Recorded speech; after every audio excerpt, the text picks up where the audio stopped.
ए पैगंबर सल्लल्लाहु अलैहि वसल्लम, अपने परवरदिगार जलीलुश्शान के नाम की तस्बीह करो, जिसने इंसान को बनाया फिर उसके आज़ा को दुरुस्त किया, और जिसने उसका अंदाजा ठहराया फिर उसको रास्ता बताया, और जिसने चारा उगाया फिर उसको स्याह रंग का कूड़ा कर दिया।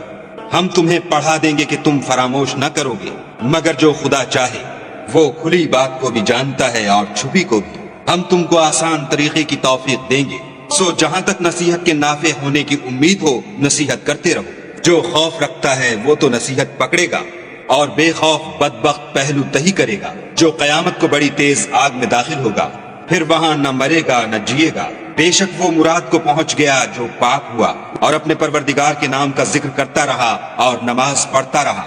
मगर तुम लोग तो दुनिया की जिंदगी को इख्तियार करते हो, हालांकि आखिरत बहुत बेहतर और पाइंदा तर है। यही बात पहले सहीफों में मरकूम है, यानी इब्राहिम और मूसा के सहीफों में।